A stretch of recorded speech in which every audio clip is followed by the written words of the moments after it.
You're the best person I've ever known. Best friend I've never met. Your sincerity to me is blinding, enough to completely canvas the world with drapes that read respect, honor, love, protect, while creating a window for me to zoom in on the important things, but those are the things that I forget or neglect. I will do better. Your ummah is fine, not because of me or mine or wounds that heal with time, those who would die for a dollar sign, but because a promise is divine. So when we feel like we're at our worst and our sadness would cause our hearts to burst, it feels like there are times when there are angels within our lines, or hovering over squares with chance of freedom in the air, and though tyrants may step on our necks, we smile, for history has always been on our side.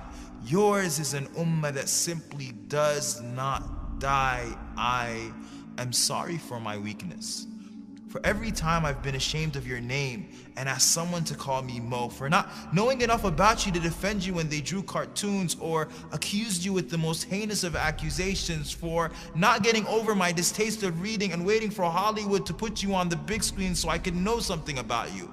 As if Steven Spielberg or Mel Gibson or Johnny Depp would somehow be able to recreate the twinkle in your eye or a beautiful bead of sweat as it scaffolds on your forehead, frantically fighting gravity, not wanting to fall off your body. I keep thinking of seeing you. And if you would smile at me, the thought gives me goosebumps. You told me to meet you at the pool.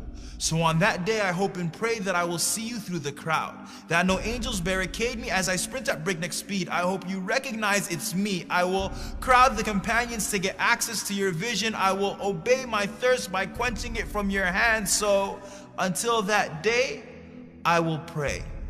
I will stand and I will pray as if my feet are holding the earth from splitting. If I make it, I cry at the thought of seeing you. For I know the words that I used to read from books with all too thin pages will do no justice to your voice, your scent, your touch, your face. My messenger of Allah has always existed between the curves and dots of the Arabic alphabet. So Muhammad ibn Abdullah in 3D and whatever other dimensions the hereafter brings with it will be an overboard of senses. I will fall in love with your shadow and will tell Ali that his description did not do justice. Tell my mother Aisha of how we heard her story of how you passed away between her chin and her chest, over and over and over again. And it made us cry every single time. For we never suffered any disaster that was greater than what we suffered before our souls merged with flesh, of entering an earth that was without you. Does the sky even recognize us anymore? And I will sit in the shade of your smile and will ask you your story directly from your mouth as we sip on salsabil ice cold, and will be terribly embarrassed if you ask me for mine, 'cause I never did anything right other than loving you. And then, if you let me, I would love for a hug.